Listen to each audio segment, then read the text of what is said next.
ताला ने इरशाद फरमाया, खालिक कायनात ने इरशाद फरमाया, या अय्युहल्लज़ीना आमनुस्तईनु बिस्सब्रि वस्सलात, फरमाया ऐ ईमान वालो मदद हासिल करो नमाज से और सब्र से। तो आगे अल्लाह ताला ने फरमाया इन्नल्लाह मअस्साबिरीन, फरमाया अल्लाह सब्र करने वालों के साथ है। तो सब्र किसी भी लिहाज से हो सकता है, कोई किसी को बुरा भला कह दे उस पर सब्र किया जा सकता है, कोई जुल्म ज़्यादती करे उस पर भी सब्र किया जा सकता है।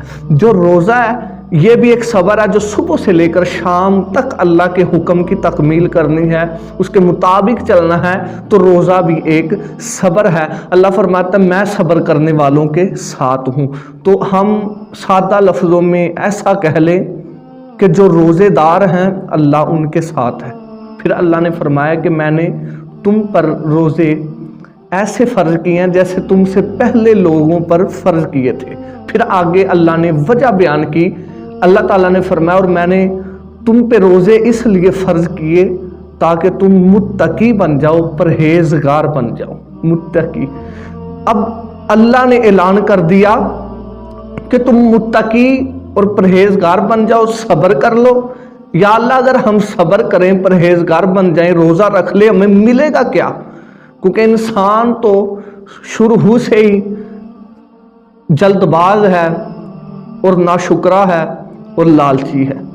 अल्लाह ने फरमाया मैं लालच में कुछ ना कुछ तुम्हें अनायत करूंगा, सब्र करो और मुत्तकी बन जाओ। या अल्लाह अता क्या करेगा? अल्लाह ताला ने फरमाया जब तुम सब्र कर लोगे और मुत्तकी बन जाओगे, फरमाया सब्र करना और मुत्तकी बनना तुम्हारा काम है, जन्नत में मोहम्मद मुस्तफ़ा के कदमों में जगह अता फरमा देना मैं खुदा का काम है। तो हमें चाहिए कि हम सब्र करें इस रोज़े के दिनों में, इस माह मुबारक को, इस रमज़ान के महीने को इस तरह से अपनाएं, इस तरह से इसकी कदर व कीमत करें जिस तरह मुस्तफ़ा अलैहिस्सलाम ने हम तक अपने फरमानात खुदा का हुक्म पहुँचाया। जब हम इसके मुताबिक चलेंगे हमारी दुनिया भी बेहतर बन जाएगी, आखिरत भी बेहतर बन जाएगी। कि मोहम्मद से वफ़ा तूने तो हम तेरे हैं, ये जहाँ चीज़ है क्या लोहो कलम भी तेरे।